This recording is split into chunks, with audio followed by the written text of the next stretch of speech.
ઝઘડિયા દુષ્કર્મની ઘટનામાં મૃત્યુ પામનાર સગીરાની આત્માની શાંતિ માટે ઝઘડિયા ખાતે શ્રદ્ધાંજલિનો કાર્યક્રમ યોજાયો હતો, જેમાં ઝઘડિયા સર્વ સમાજના યુવા આગેવાનો, મહિલાઓ તથા કરણી સેવાના આગેવાનો પણ ઉપસ્થિત રહ્યા હતા।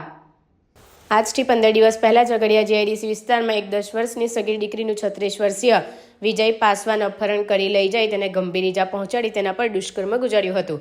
આ જનધન્ય ઘટનામાં પોલીસે વિજય પાસવાનની ધરપકડ કરી હતી।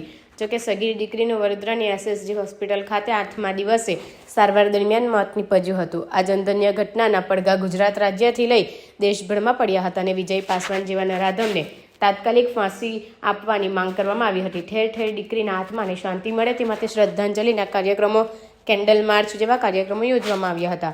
ત્યારે ઝઘડિયાના સર્વ સમાજના ગામના યુવા આગેવાન વૈભવ વસાવા, મિતેશભાઈ પઢિયાર, વિજય વસાવા તેમજ તેમની ટીમ તથા ઝઘડિયા ગામની મહિલાઓ દ્વારા દીકરીની આત્માને શાંતિ મળે તે માટે ઝઘડિયા બજારમાંથી ઝઘડિયા 4 રસ્તા સુધી કેન્ડલ માર્ચનું આયોજન કરવામાં આવ્યું હતું, જેમાં વડોદરાથી કરણી સેનાના ભૂપેન્દ્રસિંહ રાઠોડ, લખનસિંહ દરબાર ઉપસ્થિત રહ્યા હતા। શ્રદ્ધાંજલિના કાર્યક્રમ ઝઘડિયા બજારથી કેન્ડલ માર્ચ કરી ઝઘડિયા 4 રસ્તા સુધી આવી પહોંચ્યા હતા, જ્યાં 2 મિનિટનો મૌન પાડી મૃત આત્માને શાંતિ મળે તેવી પ્રાર્થના કરી હતી।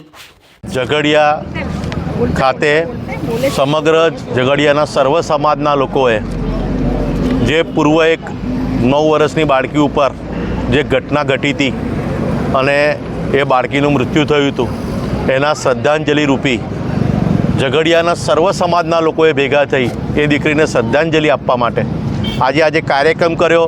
અને આ સીધો મેસેજ સરકારને પહોંચે કે જે આંખ આડા કાન કરીને સરકાર બેઠી છે પૂર્ણ બહુમતીથી 156ના જ્યારે 162 કરી આપ્યા હોય અને દિવસે દિવસે ઘટનાઓ ઓર વધતી જાય છે।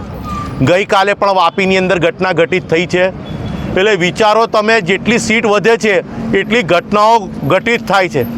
તો આની પાછળ આંખ આડા કાન સરકાર કરે છે।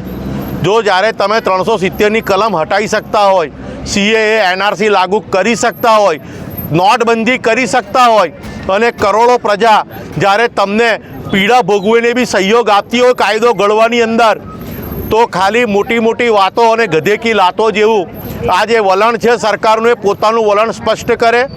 પ્રજાની માત્ર ને માત્ર એક જ માંગણી છે કે આવા અપરાધીઓ જેલમાં જઈ અને પ્રજાના ટેક્સના રૂપિયે 12, 15 વર્ષ, 20 વર્ષ સુધી કોઈ ફાંસીની સજા થતી નથી અને જેલમાં ભરાવો થાય છે ને આરોપીઓ ઓર